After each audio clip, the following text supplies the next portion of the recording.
Bonjour à toutes et à tous. Bienvenue à vous, où que vous soyez sur cette magnifique planète. Que tu m'écoutes depuis Dakar, bercé par les vagues de l'océan Atlantique. Kigali, niché au cœur des collines verdoyantes. Cotonou, vibrante d'énergie et de couleurs. Johannesburg, ville d'or et d'histoire. Ou que tu sois à Paris, au milieu de cette diaspora africaine si dynamique. Montréal, sous le ciel nord-américain, New York, carrefour du monde. Ce message est pour toi. Il traverse les continents, les océans et les frontières. C'est un message de famille, un message qui nous rassemble, qui résonne au plus profond de nos cœurs. Aujourd'hui, on va parler d'un sujet grave, un sujet qui préoccupe le monde entier, le conflit Israël-Iran et ses répercussions globales, et comment il redessine notre avenir ici, en Afrique, en influençant nos économies, nos sociétés et nos relations internationales. Ce n'est pas pour faire peur, ni pour semer la panique, mais pour nous éveiller et nous unir, pour renforcer nos liens et notre solidarité. L'Afrique a trop longtemps été spectatrice des décisions qui façonnent son destin, subissant les conséquences sans avoir son mot à dire. Cette époque est révolue. Nous prenons notre destin en main. Nous sommes plus d'1,4 milliard, une force vive et immense, une jeunesse pleine de talent et d'ambition, prête à relever les défis du XXIe siècle. Comprendre le monde, c'est tracer notre propre chemin, c'est définir nos propres priorités et construire notre propre avenir. Ce conflit, aussi lointain soit-il, est un miroir de nos forces, faiblesses et de notre résilience, un test pour notre capacité à nous adapter et à prospérer. Installe-toi, prends ce moment pour toi, pour nous, pour réfléchir ensemble à ces enjeux cruciaux. Oublions les frontières, pensons comme une seule famille, un continent uni et solidaire. Les nouvelles du monde impactent notre quotidien. Elles façonnent nos vies, le prix du pain, notre nourriture de base, du carburant, essentiel pour nos transports et nos économies, l'avenir de nos enfants, la plus grande de nos préoccupations. Il est temps de décrypter ensemble, simplement, ce qui se joue pour l'Afrique, de comprendre les tenants et les aboutissants de ces événements mondiaux.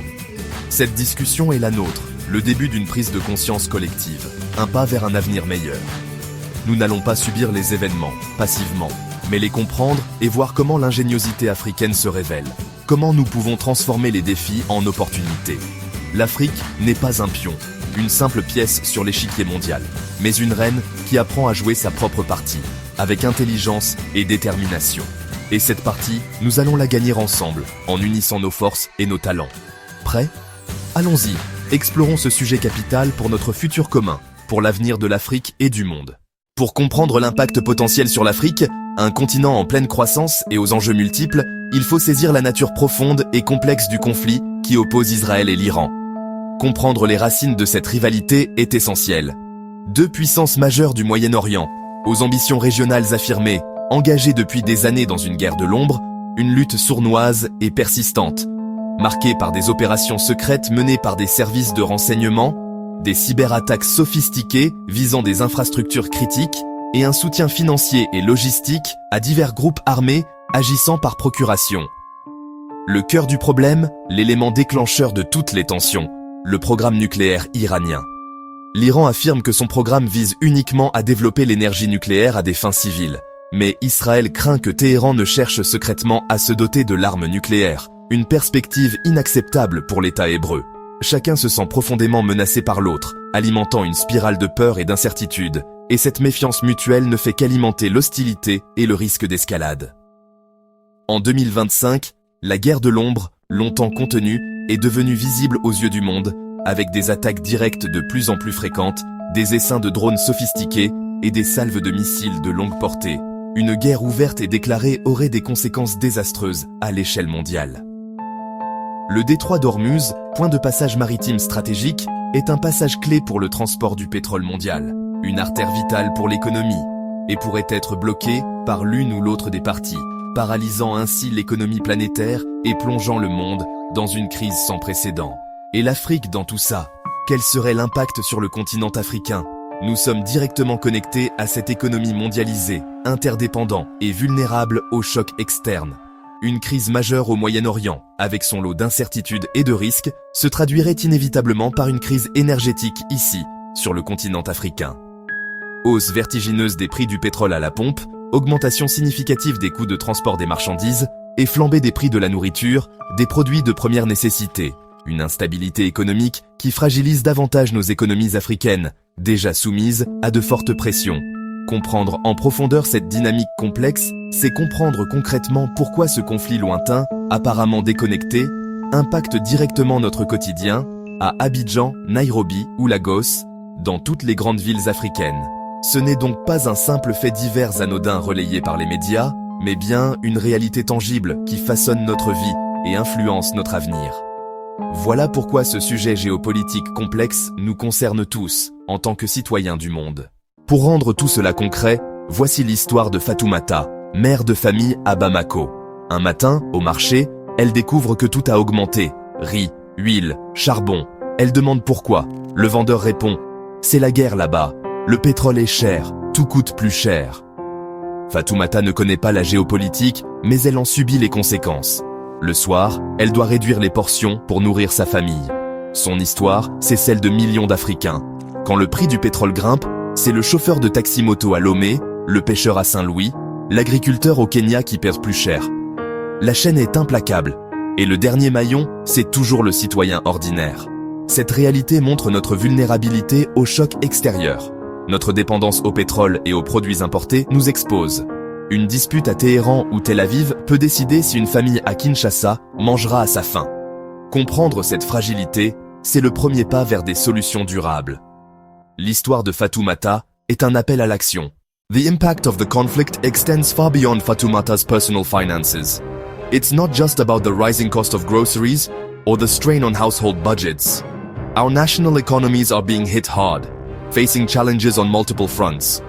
The stability we've worked so hard to achieve is now under threat. The majority of our countries rely on imports to meet their petroleum needs. We are heavily dependent on global markets for our energy supply. When prices skyrocket, it translates into a colossal bill for our states, placing immense pressure on already stretched resources. This is money that could be used to build schools, providing education and opportunities for future generations, to construct hospitals, improving healthcare access and saving lives. But instead, it's being diverted to pay for energy, a fundamental requirement for our economies to function. Governments are forced to make difficult choices, increase prices at the pump, passing the burden on to consumers, or provide subsidies, further exacerbating the debt crisis and jeopardizing long-term financial stability. Transportation, already a significant challenge in Africa due to infrastructure limitations, is becoming even more expensive, meaning each product costs more to transport with every kilometer traveled, impacting businesses and consumers alike. This fuels inflation, eroding purchasing power, and making it harder for families to afford basic necessities, ultimately slowing down the economy and hindering growth prospects. Even agriculture, the backbone of many African economies, is suffering. Fertilizers, which are manufactured using natural gas, are becoming increasingly unaffordable for farmers. Small-scale farmers are forced to use less fertilizer, leading to lower crop yields and reduced productivity, further increasing our dependence on food imports and undermining food security. It's a vicious cycle that weakens our resilience and makes us more vulnerable to external shocks. But amidst these challenges, local solutions are emerging, demonstrating our ingenuity and determination to overcome adversity. Natural gas-powered transportation in Nigeria, composting initiatives in Kenya, and innovative logistics startups. These initiatives, even if they appear modest, prove our capacity to innovate and adapt in the face of adversity. Faced with this shock, Africa is not standing idly by. We are actively seeking solutions and taking action.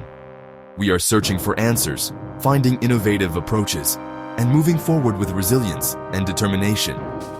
Innovation is our most powerful weapon in the fight against this crisis, and it will pave the way for a more sustainable and prosperous future. Ce conflit s'inscrit dans une réorganisation mondiale. D'un côté, le bloc occidental, mené par les États-Unis, et l'OTAN soutient Israël. De l'autre, les BRICS montent en puissance. Chine, Russie, Iran, Égypte, Éthiopie. L'Afrique est au centre des convoitises. Ressources stratégiques, population jeune, poids à l'ONU. Notre position sur le conflit Israël-Iran est scrutée, courtisée. Le risque, devenir le champ de bataille d'une nouvelle guerre froide, se fracturer entre pro-occidentaux et pro-BRICS. Mais l'opportunité est immense. Jouer notre propre carte, refuser l'alignement automatique.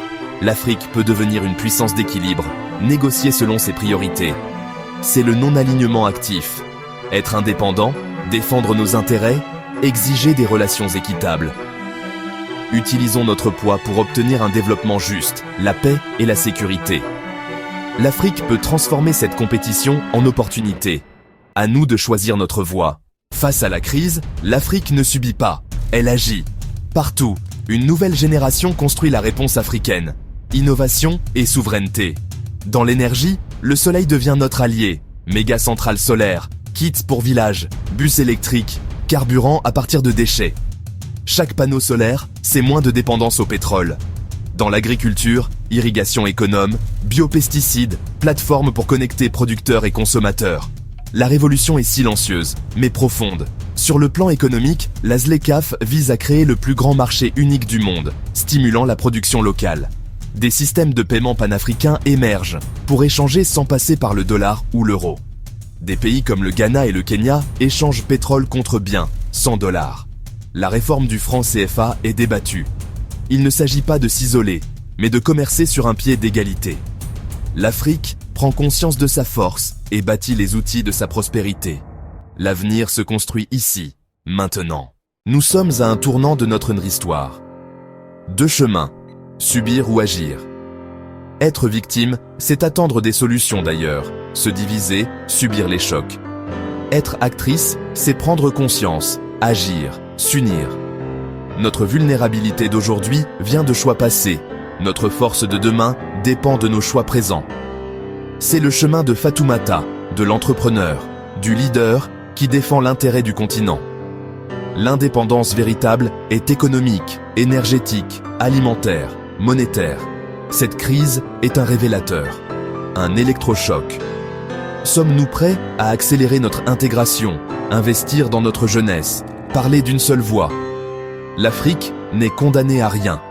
Notre plus grande richesse, c'est notre peuple, notre résilience, notre créativité. Le conflit Israël-Iran nous rappelle l'urgence de prendre notre destin en main. Soyons les architectes de l'Afrique que nous voulons. Maintenant, la parole est à toi. Cette conversation doit continuer dans vos maisons, quartiers, réseaux sociaux. Qu'en penses-tu? Ressens-tu l'impact de cette crise? Vois-tu des solutions locales inspirantes? Partage ton témoignage, ton expérience, tes idées. Laisse un commentaire, dis-nous ce qui t'a marqué ou ce sur quoi tu n'es pas d'accord.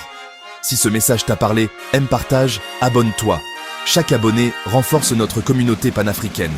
Ensemble, faisons bouger les lignes. Je lirai vos commentaires avec attention, ils orientent nos futurs sujets. Prends ta place dans la conversation, fais entendre la voix de ta génération.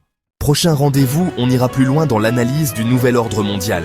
La crise Israël-Iran n'est qu'une pièce du puzzle. L'Afrique est au cœur de la transformation mondiale. On décryptera les nouvelles alliances Afrique, Russie, Chine, Iran. Sont-elles des partenariats gagnant-gagnant ou de nouvelles dépendances? L'objectif donner à chacun les clés pour comprendre et agir. Sois au rendez-vous, c'est essentiel pour l'avenir de notre continent. Paix et amour sur toi, Afrique.